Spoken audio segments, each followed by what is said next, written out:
നമസ്കാരം. കൊട്ടാരക്കര മീഡിയയിലേക്ക് സ്വാഗതം. ശ്രുതിയുടെ ആവശ്യത്തെ തുടർന്ന് വയനാട് ദുരന്തത്തിൽ മരിച്ച അമ്മയുടെ മൃതദേഹം മതാചാരപ്രകാരം സംസ്കരിച്ചു.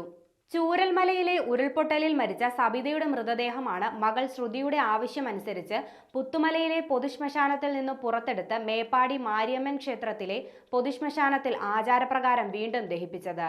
വാഹനാപകടത്തിൽ പരിക്കേറ്റ് ചികിത്സയിൽ കഴിയുന്ന ശ്രുതി ആംബുലൻസിൽ ഇരുന്നാണ് ചടങ്ങുകൾക്ക് സാക്ഷിയായത്. ചടങ്ങുകൾ നടക്കുമ്പോൾ ജെൻസന്റെ പിതാവ് ജയനും ശ്രുതിക്കൊപ്പം ഉണ്ടായിരുന്നു. കൽപ്പറ്റയിലെ ആശുപത്രിയിൽ നിന്ന് സ്ട്രക്ചറിൽ കിടത്തിയാണ് ശ്രുതിയെ ആംബുലൻസിലേക്ക് കയറ്റിയത്. തുടർന്ന് മേപ്പാടി മാരിയമ്മൻ ക്ഷേത്ര പരിസരത്തേക്ക് കൊണ്ടുവരികയായിരുന്നു. അപകടത്തിൽ കാലുകൾ ഒടിഞ്ഞ് ശസ്ത്രക്രിയ ചെയ്തതിനാൽ ശ്രുതിക്ക് നടക്കാൻ സാധിക്കുമായിരുന്നില്ല. അതിനാൽ ആംബുലൻസിൽ നിന്ന് പുറത്തിറങ്ങാതെയാണ് അമ്മയുടെ സംസ്കാര ചടങ്ങുകൾക്ക് ശ്രുതി സാക്ഷിയായത്.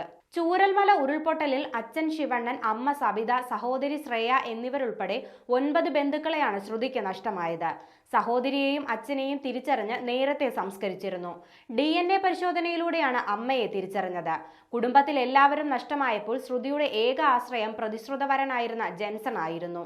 എന്നാൽ ഈ മാസം 10-ാം തീയതി കൽപ്പറ്റയിലെ വാടക വീട്ടിൽ നിന്നും ലക്കിടിയിലേക്ക് പോകവെ ജെൻസനും ശ്രുതിയും ബന്ധുക്കളും സഞ്ചരിച്ച വാൻ ബസ്സിൽ ഇടിച്ചു കയറി വീണ്ടും ദുരന്തമെത്തുകയായിരുന്നു. തലയ്ക്ക് ഗുരുതരമായി പരിക്കേറ്റ ജെൻസൺ പിറ്റേന്ന് മരണത്തിന് കീഴടങ്ങി. ശ്രുതി ചികിത്സയിലിരുന്ന ആശുപത്രിയിലേക്ക് എത്തിച്ചാണ് ജെൻസന്റെ മൃതദേഹം ശ്രുതിയെ അവസാനമായി കാണിച്ചത്. അപകടത്തിൽ പരിക്കേറ്റ ശ്രുതി ഇപ്പോഴും ആശുപത്രിയിൽ തുടരുകയാണ്. അതിനിടെയാണ് അമ്മയെ ഹൈന്ദവ മതാചാര പ്രകാരം അടക്കണമെന്ന ആവശ്യം ശ്രുതി അറിയിച്ചത്.